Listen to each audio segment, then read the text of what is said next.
Welcome everybody, it's DunePeaches. I'm back for the third installment of the Redstone Revival series, and this video is only about the Sculk Sensor, the last powered component that we haven't talked about in the first two episodes. As you can see behind me, we have all those different powered components of Redstone laid out, and again, we explained their characteristics in the first two videos of this series. So if you missed it, go back and watch those. Some great comments, some great suggestions. I appreciate all that from you guys. Thank you very much. But again, this video is the Sculk Sensor and only the Sculk Sensor. Now, how are we going to start? I'm going to start by doing this right here. I'm going to take the crafting table and I'm going to throw it away. We don't need it. Mojang does not have a recipe yet, if ever, for the Sculk Sensor. Instead, it naturally spawns at depths below 0. Yep, that's what I said. If you've been living under a rock, you haven't learned yet that there are updates to the build limit being suggested or going to be in version 1.17. So I think the build limit's going to go up above 300 vertically, somewhere up in there. Sorry, I don't have that actual number. And the lowest is going to go below 0, I believe negative 60 or 64. Now, the Warden is also a boss that's going to be down in the deep dark cave biome. That's where the Sculk Sensor will be found, around the Warden's lair, or at least near it. I hope not too close. I hope we can actually harvest these things, or collect them, excuse me, without having to go around the Warden too much. So I also think that Mojang will be considering a recipe in future editions of the game. Maybe not 1.17, but updates past that. I think they're going to get a lot of comments. I was reading some articles and some suggestions about what the recipe should be, and I kind of liked it. So if you still want to make this a unique block, something hard to get, and you have to actually go do the grind and find it in the world, then maybe do something like a block that's mineable around the Warden's lair, that drops seeds. The seeds create tentacles. You can plant it, right? So you still have to do all the work and then create the block from there. Why not? I don't know. Maybe give your suggestions down in the comments about how and why you would want a recipe for this versus just having to go harvest it from around the Warden's lair and deep dark cave biomes. So, again, the entire episode today, Sculk Sensor. So come with me as we look at the technical aspects, the characteristics.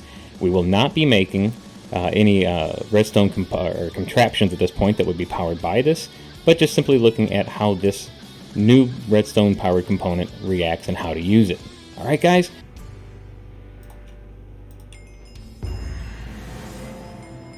Well everybody, I wanted to start right here, and I put a hoe in my hand and got a achievement, which is great. But the reason I did that is because we can add the Sculk Sensor to the list of blocks that we can use a hoe to mine.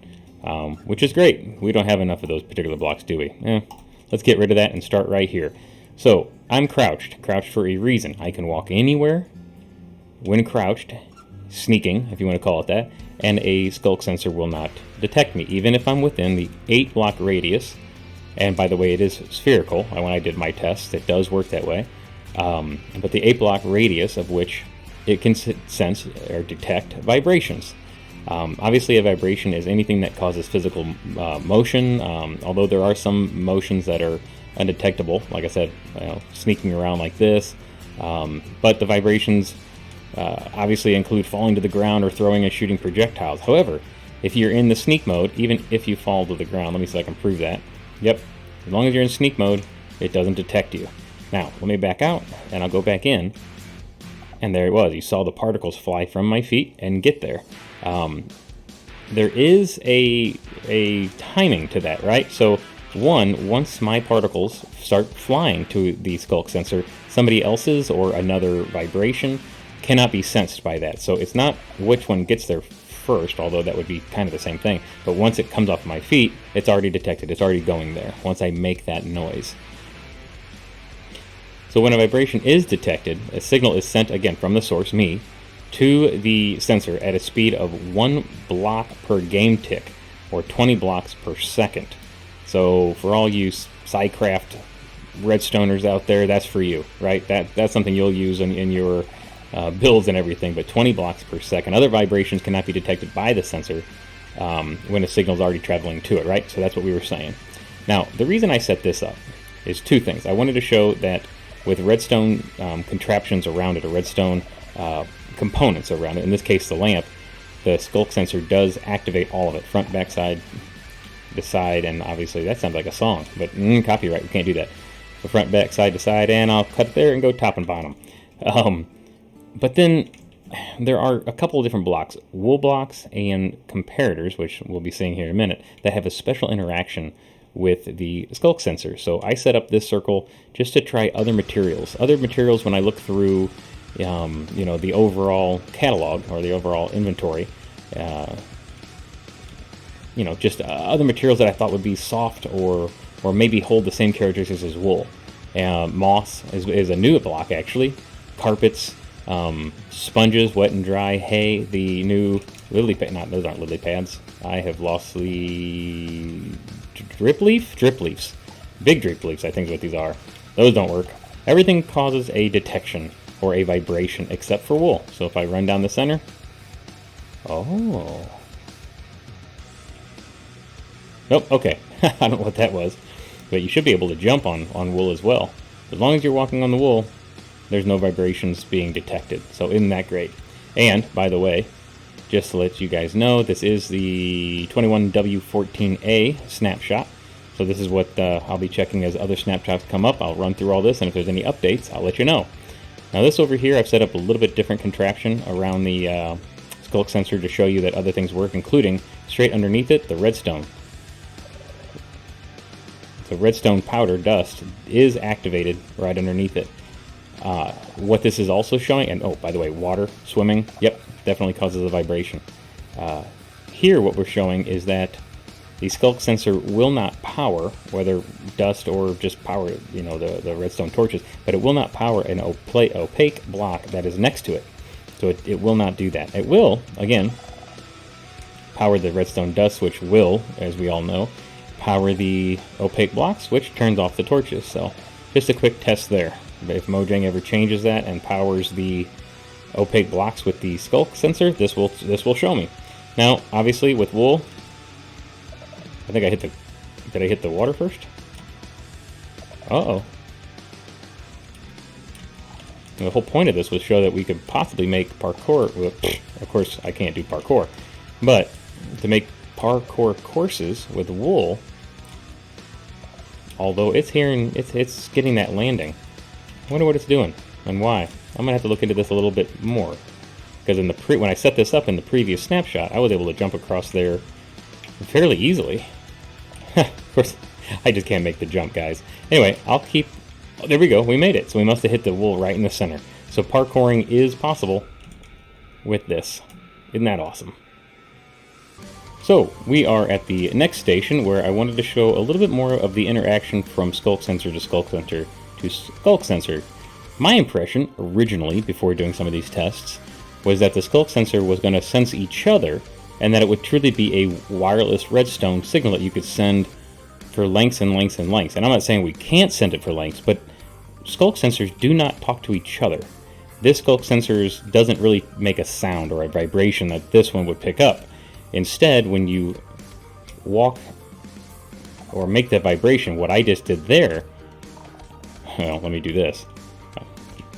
There we go. So now I'm within 8 blocks of the first one, but the second one doesn't hear or get a vibration from me because I'm too far away, or from the Sculk sensor itself.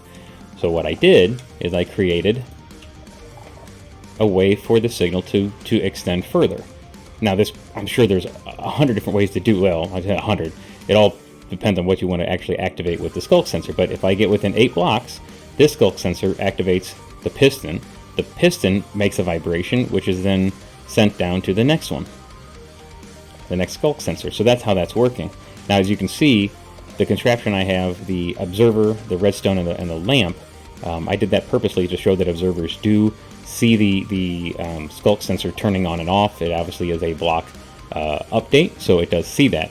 But nothing here is making a sound or being detected or sending out a vibration, and therefore the third Sculk sensor isn't activated. So we got to keep that in mind when we're doing this, or when we're sending signals, that it's all about the vibration, what causes vibration. So I found something I really enjoyed. Here, there's a vibration for the door going up, and there's a vibration for the door closing, basically, right? However, the cooldown period of the Sculk sensor is longer than the trapdoor staying open, so the second trapdoor noise isn't picked up by anything. Now, it opening is close enough within 8 blocks of the second one, as you can see that it starts to send its particles before the piston is activated. So that's what I was talking about earlier over here in a previous section about the particles that first get detected are the ones that actually activate that. So again, when you're using these, be cautious. Be aware of which signal and what component is actually making that vibration. Now, what if we want this to keep going? I figured, why not? Let's try this. Now, this is interesting. Okay, so I activated this one first. The cooldown length, well, let me rephrase that. I activated this one first, and it sent it this way. The cooldown length here is shorter than the second vibration from the trapdoor, so it sends it back, and it's just a complete loop. It'll never stop, which is kind of interesting. Neat. Again, imagination can run wild of what you can do with it. Because we're within 8 blocks of this one, all the noises from this trapdoor are being sent here. And even if I was to put one here, it obviously just a continuous loop. They'll just keep going. Huh. I see like billboards for shops and shopping districts where you can have them flashing and doing certain things and just never stop. that'd be one way to do it. However, I'm sure moderators of your SMP that you play on would just love it because of the lag that it will cause on your server. Here, as you may have seen in other videos or have even read about, not only is wool quiet, but it also blocks sound. So this trapdoor's vibration will not be picked up by that Sculk sensor. So let me just prove that to you. There you go. Now it's picking it up. It's within 8 blocks. And now it doesn't hear it. So again, interaction from one to the next. That's what this was about, and we can play with it. I'm going to turn these things off because it's going to annoy me as we go to the next section. So I'll see you in the next one, guys. Okay, so we are in the next section, and the purpose of this section is to show you that the redstone signal that comes out of a Sculk sensor with just a redstone is the strength of it is directly proportional to how close you are to the sensor. So let me back up, crouching, prove this, and if I get to the 8, 7 blocks away and send those signals, we're only getting a redstone signal strength of 1 or 2, and therefore not reaching the redstone lamp at redstone signal strength of 3. As I move in, come on, do it, there you go. You'll see that the redstone strength actually increases and increases, and if I'm right next to it, even on top of it, it still only goes to 11 or 13, depending on what I'm doing. However, if I jump on it, there we go, 15. So you can create a redstone signal strength of 15 by jumping directly on it. This is very useful because I see this as a way to maybe dictate or meter how close somebody actually is to your location. If you set up different indicators with different redstone signals, you can definitely tell how close they are. At least that's one option of it. I'm sure there's going to be multiple redstone contraptions that will be activated in this fashion. And again, I want to make sure that you guys understand this is with just a redstone dust coming straight out of it. In this building next to me, in the next section here, we're going to look at what a comparator does when you put it next to the Sculk sensor. All right, so let's head over there and do that. So welcome back. We are in the next section. I am in the little building I built, which I'm not afraid to admit is my first building using the deep slate material. I really enjoy it. Definitely going to be building more with it when it comes out in 1.17. So the purpose of this hallway is to show a few things. The first thing is that I have no lights in here, redstone lamps obviously, but they're not activated. So the Sculk sensor itself does give a low yellowish kind of light emission. I think it's only a power of 1 or 2, so very, very low. Not something you're going to be able to keep mobs from spawning with. But that's what's actually lighting up this particular build right now. The other purpose, and the main purpose of it, is to show that there are different, I'm walking here, but that with the comparator, the special interaction it has with the Sculk sensor, what it does is it allows for all different kinds of interactions to give off different strengths of redstone, 1 through 15, obviously. So I've set this up with 3, 5, 7, odd on the right and even on the left, so we can kind of see what's going on. 15 would be all the way down on the right hand side.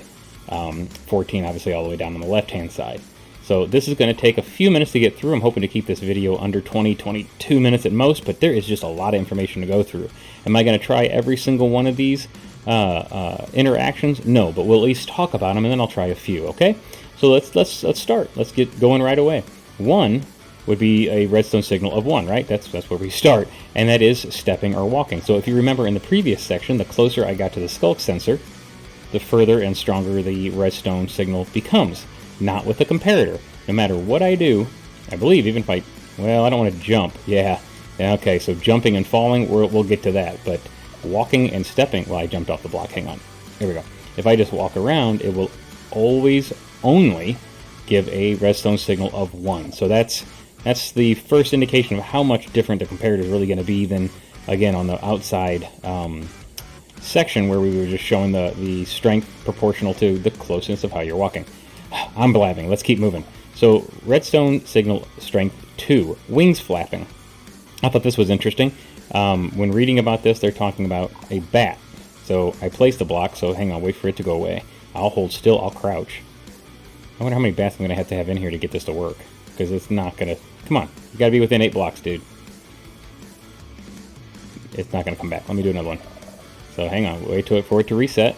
And... that was 1.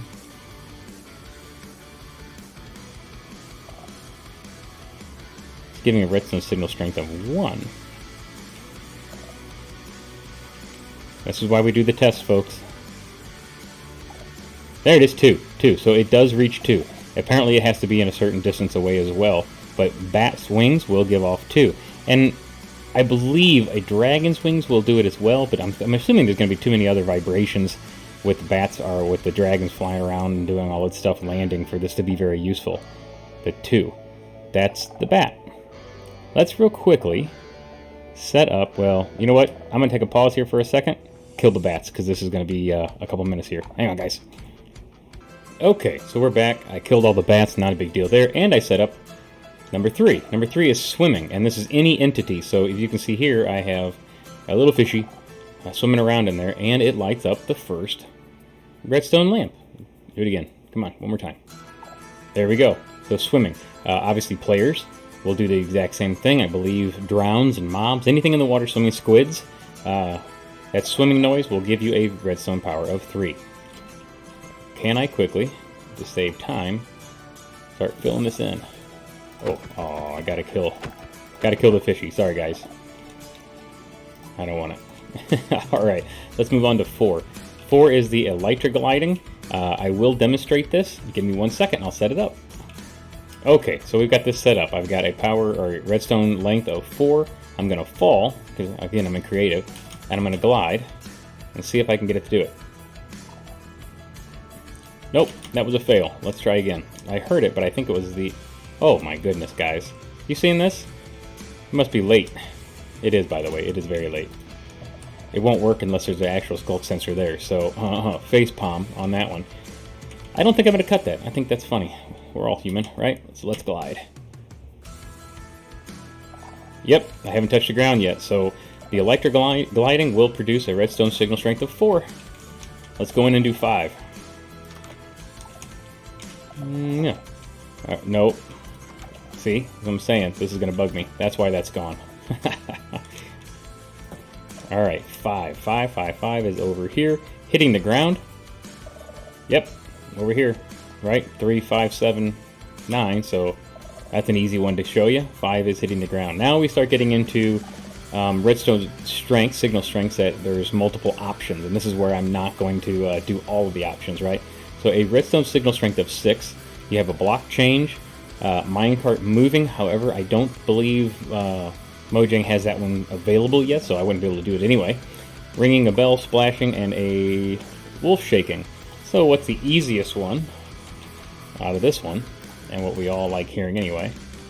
Now when I place this block, oh, it was already hearing me walk, because when you place a block, it's over here somewhere. Do you guys see it already? Oh, geez, block place, 12. It would have gone 12, but let's ring this, and we can see that we go 2 on the left-hand side, which is 6. So there you go. Redstone strength of 6. Wolf shaking, that's going to be... I dare somebody to try to use that one effective, but okay. 7, drinking, priming a fuse, and projectile shooting. So, alright, I should have had this set up prior. I can't spell potion. Let's get a mundane potion, and let's drink it. 7. Yep, 3 down on the right. Projectile shooting. Now, I am going to do this because I believe... let's get rid of this real quick. Let's get rid of a few things real quick. With the projectiles, there's 2 different states to this. 7, which is projectile shooting, but then projectile landing gives you 8. So I'm standing within 8 blocks of the Sculk Sensor. So if I shoot a bow and arrow, it's getting the shooting, right? There's 7. When it's 7, I'm going to shoot the 7. There we go. And that's here. Now, let's trick the system a little bit and go to 8 at the same time. So 8 would be the 3rd lamp down on the left. So I can't get out the door, guys. Okay. So I can see the lamp. Yep, right there. So if I shoot past this... Okay, so that's within 8 blocks. Let me shoot even further past. So it doesn't hear it at all. You have to be standing within the 8 block radius in order for it to hear the projectile shooting. However, if it lands within the 8 blocks, you don't get 7, you get 8, as you can see there, with the 3rd redstone on the left activating. So, interesting. That's 7, that's 8. Other things in 8 is mob interaction. These interactions can be with animals, all sorts of animals, or even interacting with villagers and that kind of stuff. When you eat, not drinking, drinking is 7, eating is 8, and entity damaged. So when you're damaging an entity, it will give you an 8. If you kill an entity, over here is 13. So really, when you're attacking something, you're going to see the difference, or it fluctuating between 13 and 8 quite a bit as you're attacking it when it dies. So that'll be fun to use. Okay, so I have 9 out of order. Why? Well, because I did all of this and then realized I skipped 9. I didn't want to rewrite all the signs, so I just put 9 in the middle. 9 redstone signal strength is equipped shear or Ravager roar. I'm not going to try the 3rd one. Shearing a sheep would be what's considered shear. And you really can't use it with like leaves and that kind of stuff because you're actually breaking or destroying the block, which is a different signal. So if you shear a sheep, you'll get 9, but I'm not going to put a sheep in here because it'll walk around and make noise and it'll be hard to tell. So what I'm going to do is equip. Now I'm in creative. I having a hard time putting the chest plate on just with the right click button, so I can't equip it with myself, but I can put it on armor stand, and 9. There you go. I'm equipping the armor stand with armor. But in the survival mode, you can actually just hit the use button. You'll put the chest plate or armor on, and you'll get a redstone signal of 9 there as well. So that's 9.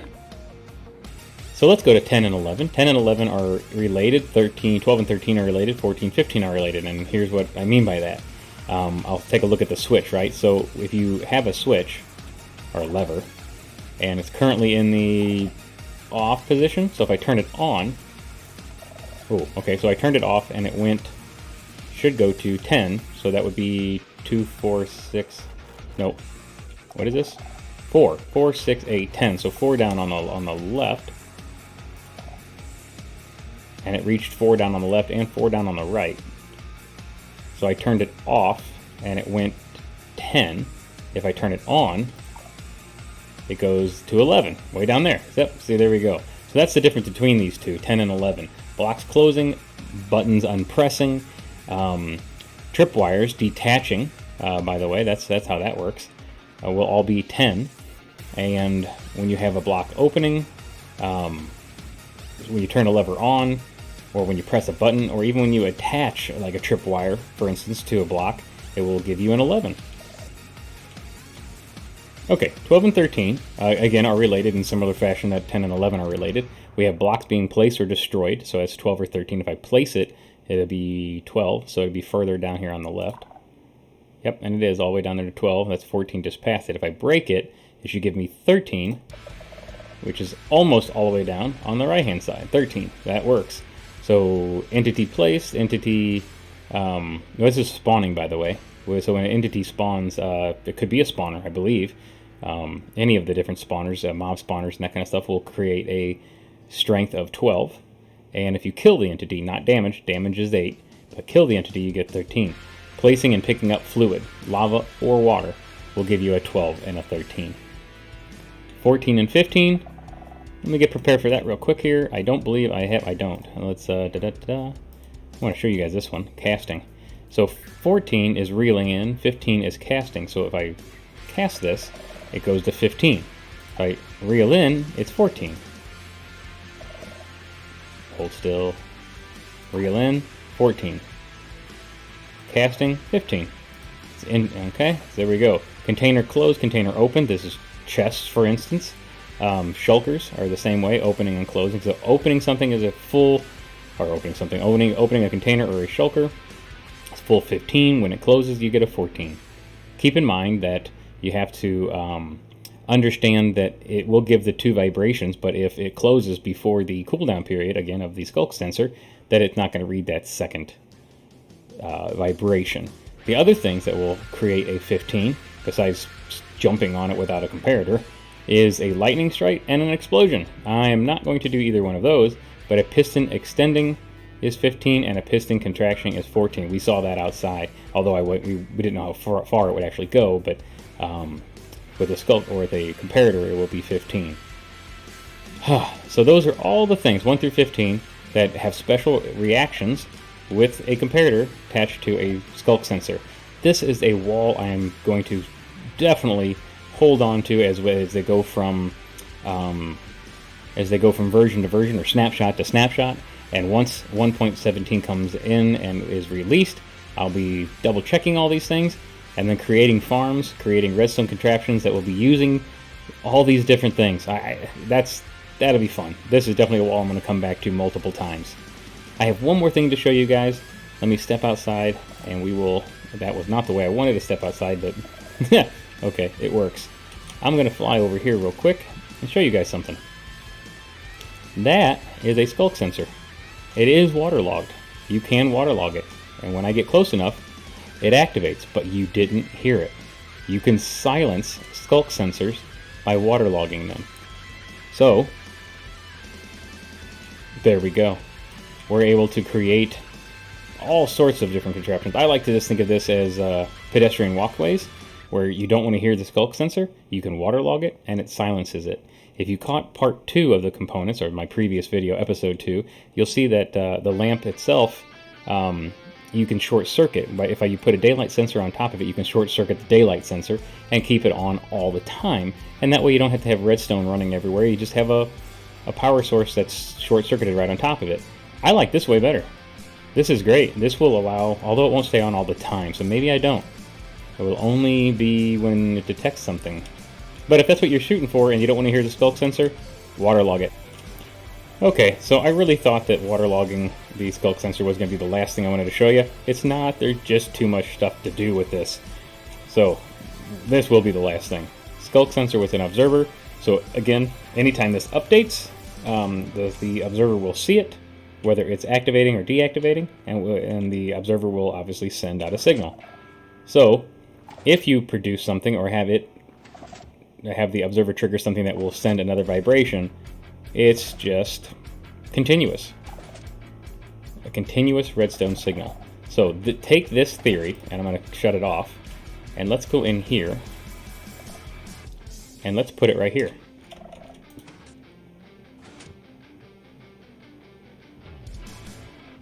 Huh. Oh, you know what? You have to place it when it's not active. No, you don't. You know what you got to do? I'm apparently recording this late at night, guys. I'm very sorry, but if I don't have the observer there, it doesn't work at all. Okay, so now we have that same system, and look what it's doing to the redstone lamps. It's keeping them on. So you can have a continuous redstone generation machine, or redstone signal generation machine, for anything you can think to do with it. Isn't that cool? Guys, I really appreciate all the attention you've given me. I know we went over a lot of information, a lot of different stations, but this stuff it's great. It's going to be fun to use. It's going to have its place, and I'm so excited to see all the different buildings that all these Minecraft players around the world come up with. So that's going to be it for this video. I hope you enjoyed it. Hit that like button, hit subscribe. Redstone Revival Redstone is not over just because of the Sculk sensor. We have transmission, we have comparators and repeaters, and we have all kinds of things that we can go over next, including redstone pathing, which is what you see right above my head here. Vertical and horizontal redstone pathing and what's the most convenient and efficient ways to do it. We're going to get into all that in upcoming episodes, guys. Thank you for watching, and I'll talk to you later. Bye!